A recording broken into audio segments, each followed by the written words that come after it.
Halo Sobat Voicer, selamat datang di podcast Suhu, Suara Hukum Forum Intelektual Study Club.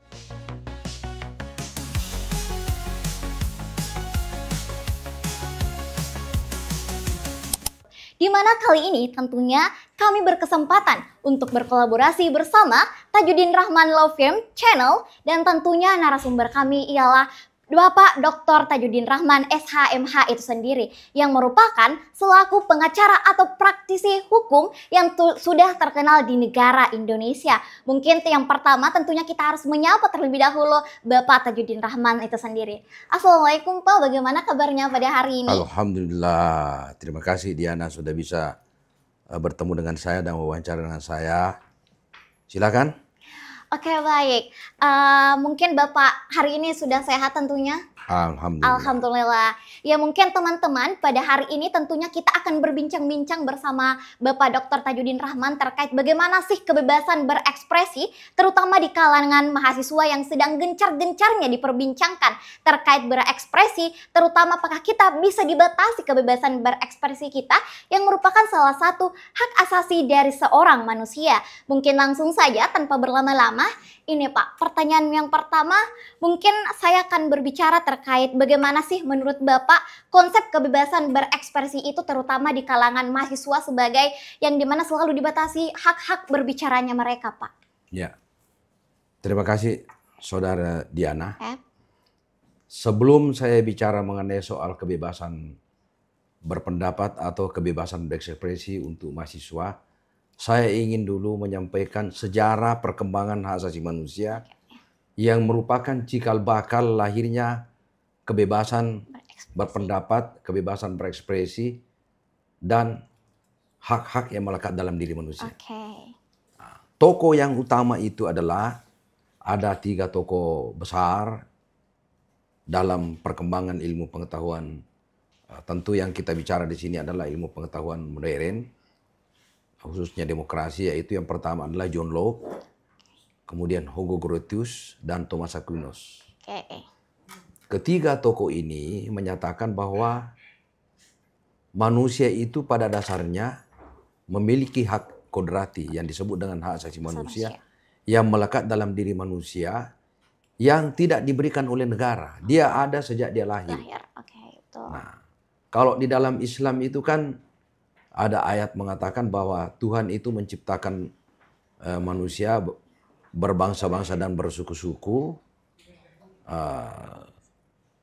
Tetapi yang membedakan antara manusia siapa yang paling baik di hadapan Tuhan adalah yang membedakan adalah iman atau takwanya kepada Tuhan.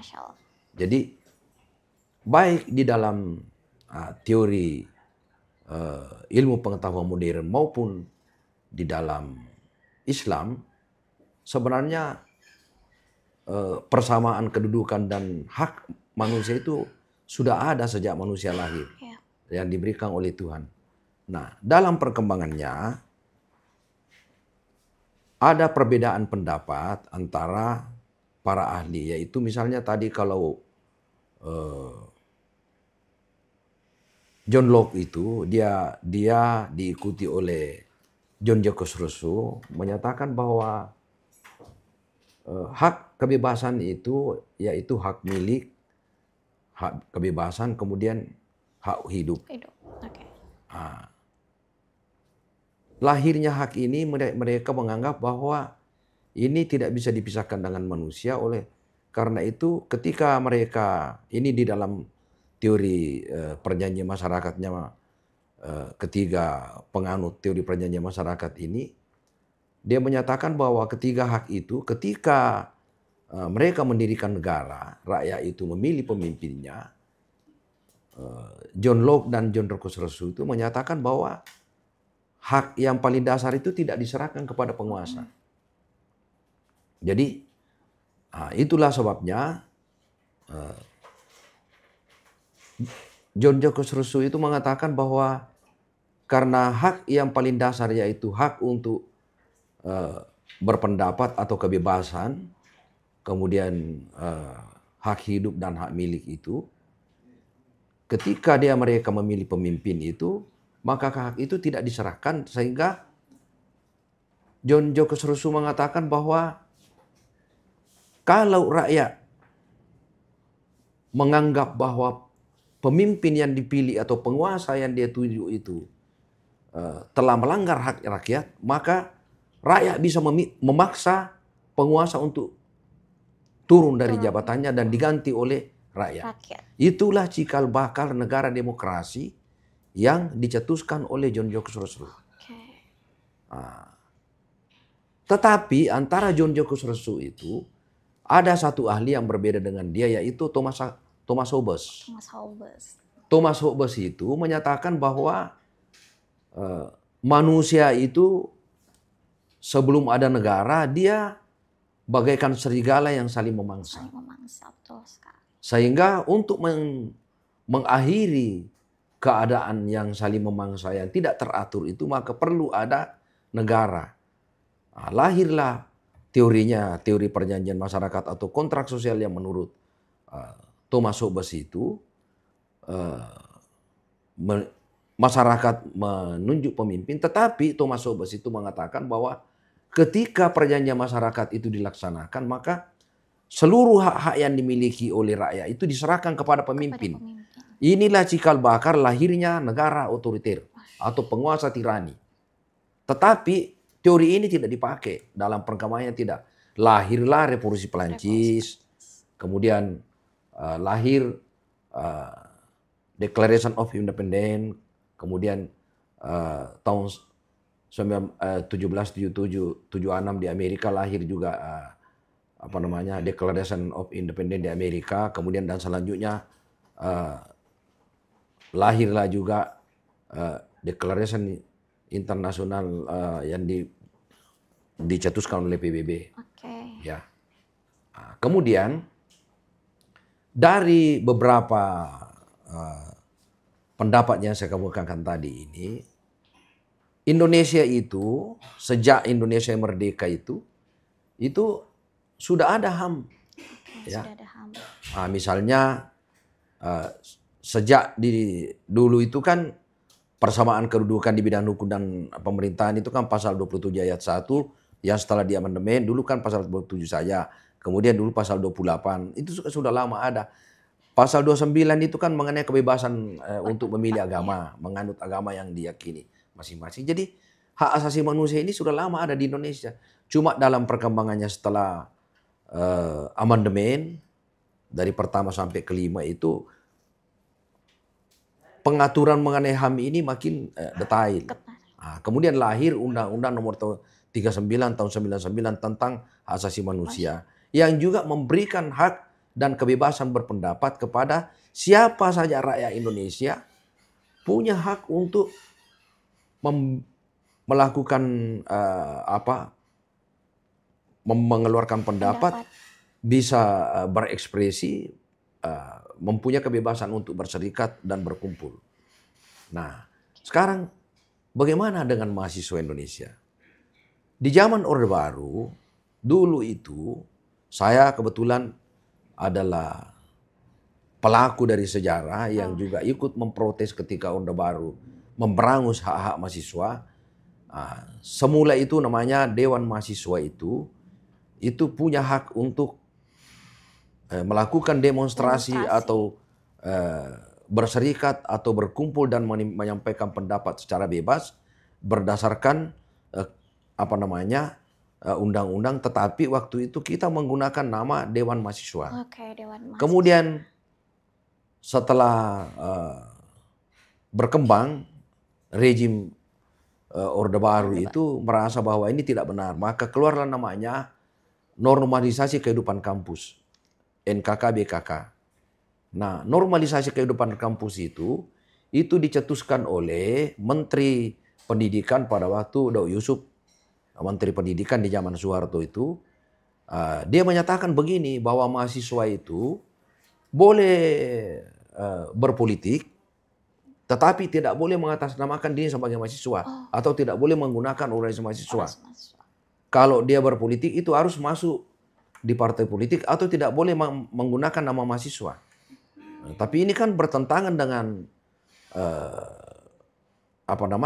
Undang-Undang Dasar. Undang-Undang Dasar, betul sekali.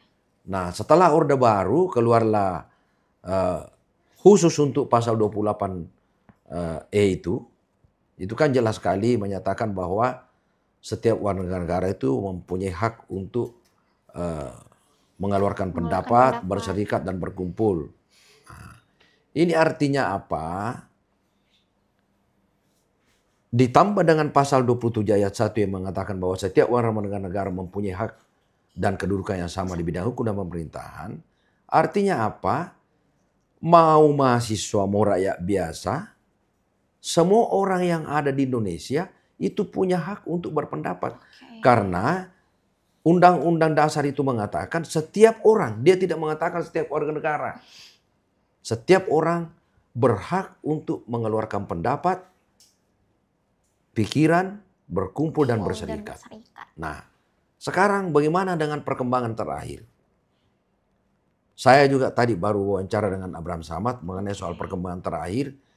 Jadi sekarang ini kan sebenarnya bukan saja mahasiswa yang diberangus. Iya, betul sekali, Pak. Ya, betul. Termasuk aktivis. Kalau kita lihat 2 minggu yang lalu di Jakarta ada pembubaran diskusi kebangsaan yang termasuk kawan dekat saya Abraham Samad juga yang ikut ada di dalam. Kemudian ada Refdi Harun, ada Din Samsudin bekas Ketua PP Muhammadiyah, kemudian ada PSL Asikap, ada Said Didu dan sebagainya, tokoh-tokoh nasional yang kritis kepada penguasa itu diusir oleh preman. Waduh. Nah, kalau di Makassar ini baru-baru juga kan ketika unjuk rasa mengenai soal apa namanya itu yang ketika keluar putusan MK dan kemudian kan ada juga mahasiswa yang korban. Iya, betul sekali. Yang dikeroyok ya. Yang dikeroyok. Ya, yang dikeroyok. Kebetulan pengacaranya juga dikeroyok. Waduh. Ya. Nah, ini kan sebenarnya cara-cara seperti ini kalau rezim ini masih berkuasa, ya, dan tentu kita berharap bahwa nanti ini kan tinggal, kalau hari ini tanggal 9 ya, berarti tinggal 11 hari setengah lagi. Jokowi ini sudah harus meninggalkan kursi kepresidenannya, sudah harus, tidak ada alasan untuk mengatakan tunggu dulu. Ya, dia sudah tinggalkan itu kursi presiden. Cuma masalahnya kan ada juga anaknya di situ terpilih lagi wakil presiden. Apakah ini nanti anaknya bisa mempengaruhi Prabowo? Tentu kita lihat perkembangan kemudian. Tetapi saya yakin bahwa Prabowo ini insya Allah, mudah-mudahan Pak Prabowo mendengar apa yang kita bicarakan hari ini supaya Bapak jangan melanjutkan rezim tirani atau otoriter yang dilakukan oleh Jokowi. Baik caranya membelah bangsa dengan cara menciptakan perbedaan antara golongan kanan dan kiri dengan mengeluarkan istilah toleransi dan non-toleransi. Ini harus diakhiri. Dan mahasiswa harus diberi kesempatan untuk kritis mengeluarkan pendapat baik di luar maupun di dalam kampus. Nah, karena apa?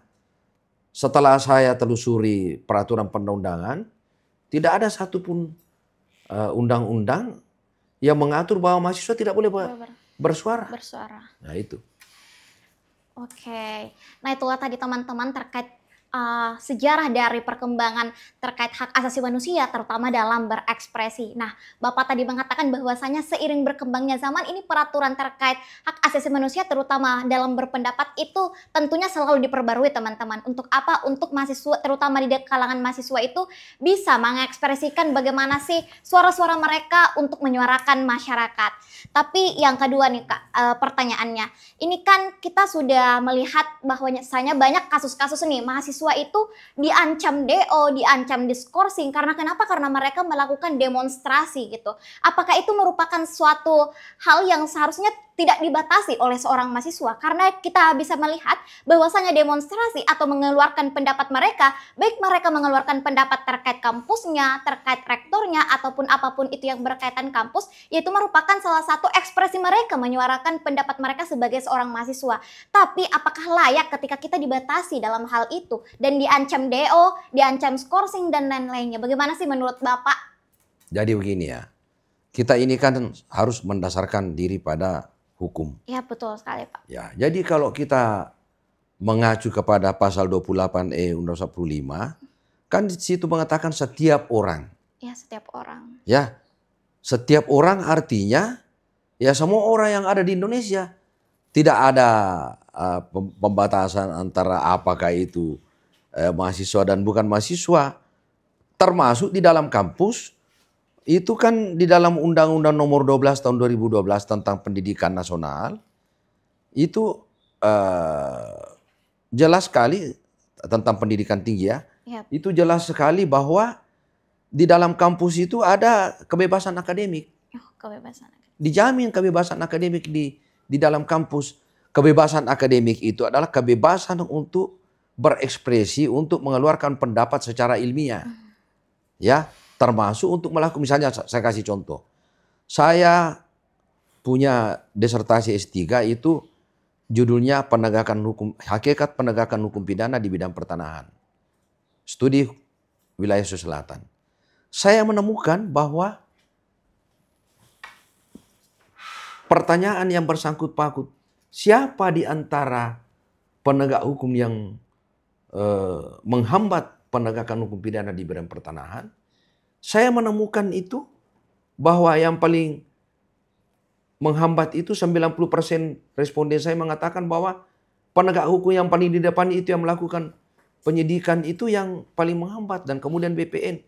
Nah, ini kan hasil penelitian ini ilmiah tidak bisa dihambat. Demikian pula halnya mahasiswa. Kalau misalnya dia melihat seperti misalnya kasus putusan MK nomor 60 yang tetap menyatakan bahwa batas umur untuk pencalonan gubernur dan bupati atau wali kota tetap harus pada waktu mendaftar itu adalah 30 tahun. 30 tahun ya.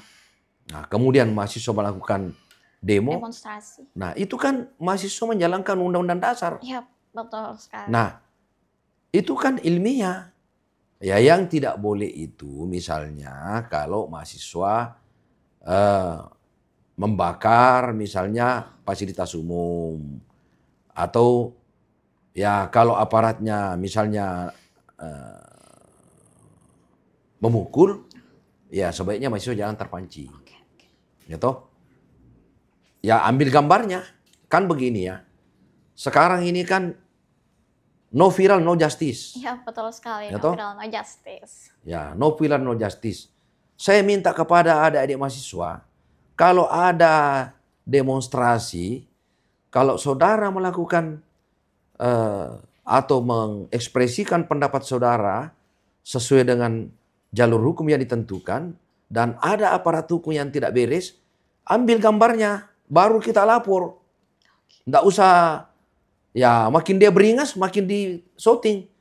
Termasuk kalau dia rusak Anda punya barang, ya kita lapor dia. Saya kira begini ya, ini mahasiswa memang ada masalah. Saya juga mendengar ini, maaf ya. Ya Pak. Ini kan negara ini kan tidak sama zaman dahulu ketika saya mahasiswa. Itu kan dunia ini kan berkembang. Sekarang ini kan dunia digitalisasi itu di mana saja orang berada di dunia ini, di belahan dunia, bahkan Anda di tempat tidur dimanapun, semua gaya hidup dari luar itu semua bisa Anda lihat dengan seketika. Nah, itu artinya apa? Ada proses modernisasi yang juga bukan saja memberikan informasi mengenai soal kebebasan berekspresi, tetapi termasuk gaya hidup itu juga, itu otomatis dia masuk dan itu mempengaruhi termasuk mahasiswa juga gaya hidupnya. Nah, kalau misalnya mahasiswa ini tidak bisa mengerem dirinya terhadap gaya hidup yang ada dan kemudian dia butuh uang untuk mengekspresikan dia punya gaya hidup. Aduh. Bukan lagi pendapat kritisnya yang dia ekspresikan. Kalau misalnya tiba-tiba dia sementara demonstrasi, tiba-tiba ada oknum yang kasih dia uang dan kemudian disuruh berhenti demonstrasi. Ini kan mencederai demokrasi. Dan gerakan mahasiswa. Ini yang saya dengar dari sekelompok teman-teman Anda yang mengatakan sering terjadi begitu. Nah, kalau di zaman saya enggak ada. Bagaimana caranya bisa berekspresi kalau mahasiswa juga disogok? Ya, betul sekali. Nah, ini masalah kita. Jadi, caranya itu tidak ada. Tidak ada kompromi terhadap ketidakbenaran yang dilakukan oleh penguasa. Tadi kan saya sudah bilang, John Joko Rousseau mengatakan bahwa kalau rakyat itu merasa bahwa hak-haknya dilanggar oleh penguasa, maka rakyat mempunyai hak untuk mengganti atau memaksa penguasa itu turun dari jabatannya. Karena menurut John Joko Rousseau dalam kontrak sosialnya, yang berkuasa dalam negara demokrasi itu adalah rakyat, bukan penguasa. Jadi penguasa itu hanya orang yang ditunjuk untuk mewakili rakyat, mengurus kepentingan rakyat untuk kepentingan kesejahteraan rakyat. Jadi dia hanya sebagai kasarnya pesuruhnya rakyat. Bukan dia pemilik negara. Pemilik negara itu rakyat. Oleh karena itu kedaulatan itu ada sama rakyat, bukan kepada pemimpin. Nah itu. Oke, nah tapi ini Pak, saya dengar-dengar juga memang banyak nih kasus-kasus terkait mahasiswa yang katanya disogok oleh beberapa penguasa-penguasa yang ada di negara Indonesia. Tapi pertanyaan saya balik nih Pak. Ini kan mahasiswa nih yang disogok sama para penguasa-penguasa. Tapi apakah memang etis seorang penguasa itu mensogok seorang mahasiswa hanya untuk menyuarakan pendapatnya? Apakah hal itu memang dibenarkan di negara Indonesia dan merupakan salah satu hal yang tidak dibatasi oleh negara Indonesia itu sendiri Pak? Dalam undang-undang atau dalam terkait peraturan lainnya gitu Pak? Jadi ini kan sama-sama kotornya. Iya betul sekali, waduh. Itu. Jadi yang berdemo atau yang menyuarakan aspirasi rakyat yang diwakilinya berharap bahwa apa yang dia bawakan sebagai aspirasi rakyat, sementara ada kawannya misalnya yang satu idealis, yang lain nerima sogok.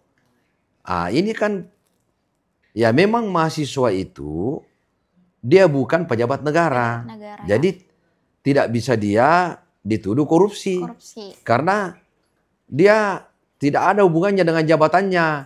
Dan sekarang masalahnya, dari mana uang kalau oknum aparat yang menghalangi demo itu dengan cara menyogok mahasiswa, dari mana uang itu?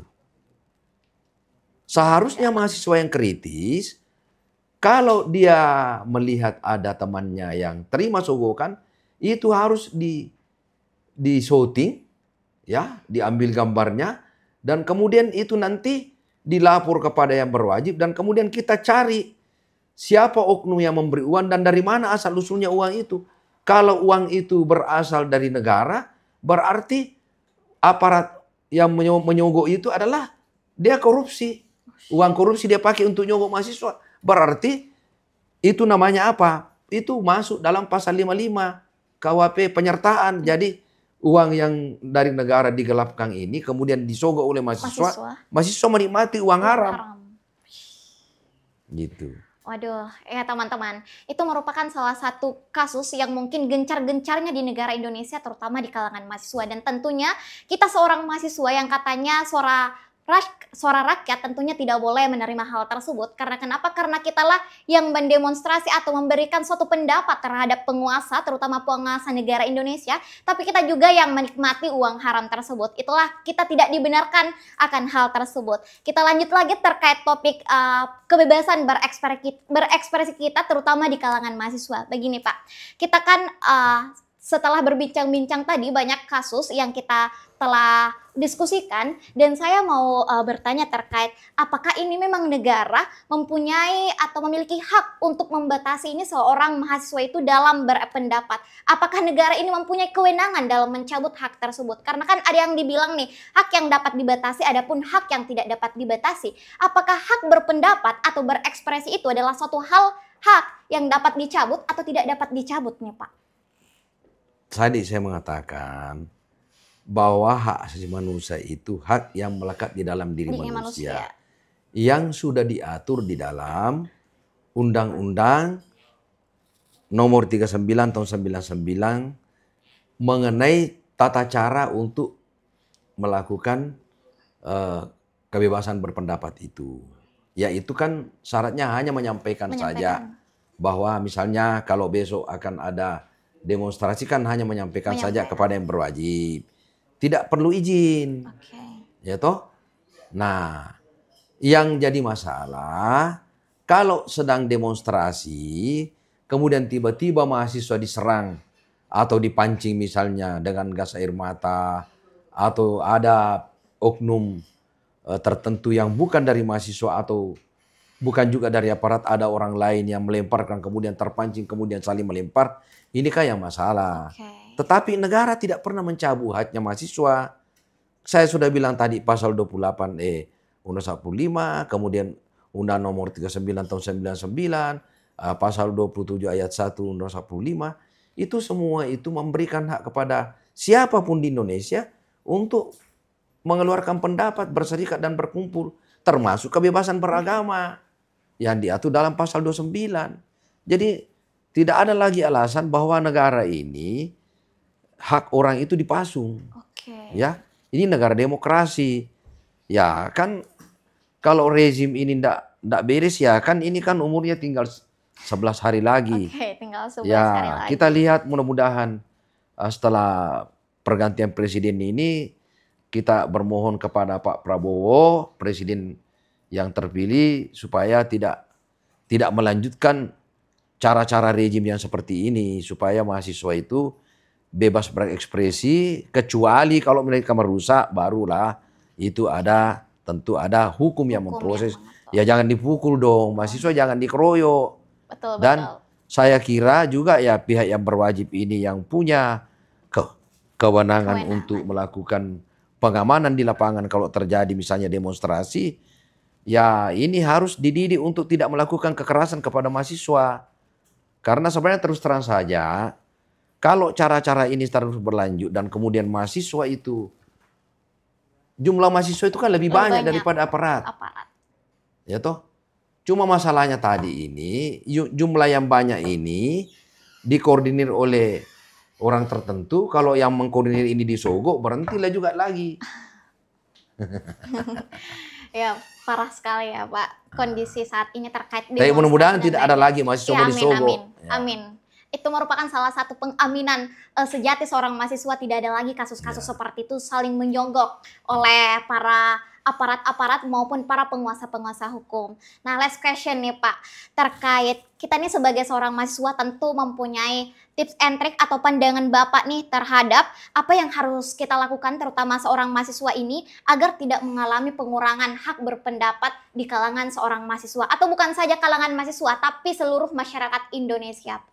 Ya, saya terutama kepada mahasiswa saya menghimbau begini. Ini mohon maaf ya. Jadi mahasiswa itu adalah bagian dari salah satu kaum intelektual yang dipersiapkan untuk memimpin negara. Ya, betul sekali. Ya. Jadi kalau dia menggunakan kebebasan berekspresi atau berdemonstrasi, mahasiswa itu harus mengutamakan intelektualitasnya. Nah, supaya dia intelek, itu harus berilmu. Ya. Bagaimana bisa berilmu? Ya harus dia mencintai literasi, harus banyak membaca. Nah, seperti tadi saya mengatakan ketika Anda tanya saya dari awal, ya saya tentu baca buku dulu untuk saya bisa berbicara mengenai bagaimana sejarah perkembangan hak asasi manusia di dunia dan kemudian munculnya hak untuk berekspresi. dan berpendapat, kemudian berserikat dan berkumpul dan kemudian bernegara, itu kan tidak ujuk-ujuk saya cerita karena saya harus belajar dulu. Betul. Ini masih ada catatannya di depan Anda. Waduh. Iya kan? Masya Allah. Supaya saya tidak salah. Iya. Nah, begitu. Jadi jangan kita datang berteriak di jalan tetapi isinya tidak ada. Isinya tidak ada.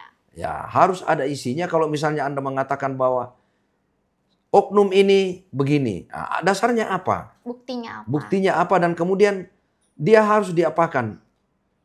Jangan digebuk orangnya, bawa dia ke proses hukum. Karena apa? Negara ini negara hukum. Pasal 1 ayat 3 Undang-Undang 45 mengatakan bahwa negara Republik Indonesia adalah negara yang berdasar atas hukum, bukan negara kekuasaan. Oleh karena itu, kekuasaan itu harus tunduk pada hukum, bukan hukum tunduk pada penguasa. Oleh karena itu, hukum itu harus ada di atasnya kekuasaan. Ya. Jadi penguasa itu harus berada di bawah hukum. Supaya negara ini bisa bekerja rakyatnya, bisa bekerja penguasanya, dan rakyat ini bisa menikmati hasil kemerdekaan yang diperjuangkan oleh para pendiri bangsa ini. Jadi kita menutup pembicaraan ini dengan mengatakan bahwa wahai pemimpinku, ingatlah ketika kau akan minta suara rakyat untuk dipilih, setiap 5 tahun kalian datang kepada rakyatnya untuk minta dipilih, mengemis kepada rakyat. Termasuk rakyat mahasiswa yang punya pilih. Dan karena itu, ketika Anda berkuasa, jangan Anda seenaknya untuk mencederai hak rakyat yang telah memilih Anda.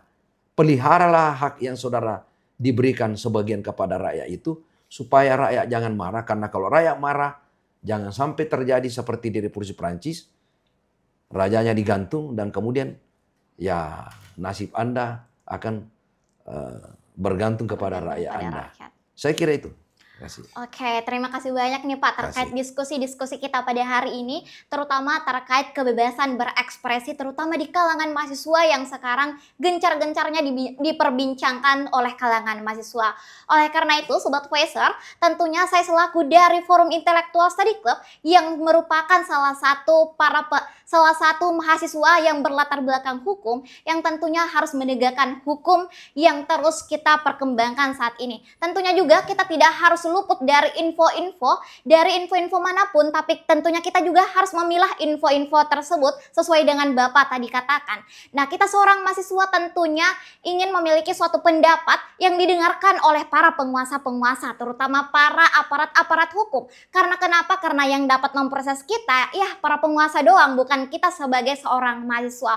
Oleh karena itu, saya tentunya di sini bersama Bapak Dr. Tajudin Rahman SHMH, tidak elok rasanya kalau kita tidak memberikan atau tidak meminta motivasi Bapak sebagai praktisi atau pengacara yang sudah terkenal di negara Indonesia. Mungkin Bapak bisa berikan motivasi sebagai para penegak hukum yang tentunya para penegak hukum yang sudah terkenal di negara Indonesia ini Bapak. Mungkin bisa diberikan motivasinya terutama untuk kalangan mahasiswa ataupun seluruh masyarakat di negara Indonesia Pak. Ya, saya mulai kembali bahwa untuk menjadi seorang yang bercita-cita untuk meraih mimpi yang tinggi di atas langit, satu-satunya cara banyak membaca, karena membaca itu atau membuka literasi atau membuka buku, maka akan saudara melihat jendela dunia. Jendela dunia ada di dalam literasi. Maka banyaklah membaca agar Anda bisa melihat dunia dan kemudian Anda akan bisa meraih mimpi setinggi langit. Saya kira itu. Oke, terima kasih banyak Pak atas diskusi kita pada hari ini, terutama di podcast Suhu Suara Hukum Forum Intellectual Study Club yang telah berkolaborasi oleh Tajudin Podcast Rahman, pejuang keadilan penegak kebenaran. Oleh karena itu teman-teman, saya selaku Nurdiana Rashid, host pada podcast Suhu kali ini tentunya pamit undur diri, dan saya mengucapkan terima kasih banyak, dan tentunya para teman-teman di kalangan mahasiswa, mari kita sama-sama berpendapat dan mengeluarkan ekspresi kita tanpa harus dibatasi oleh suatu negara kita, dan di mana kita telah diatur di undang-undang oleh beberapa undang-undang yang telah mengatur terkait kebebasan berekspresi maupun berpendapat. Jadi sekali lagi, jangan takut untuk berpendapat dan jangan takut untuk berekspresi. Forum Intelektual Study Club, salam penegak hukum. Assalamualaikum warahmatullahi wabarakatuh dan sampai jumpa.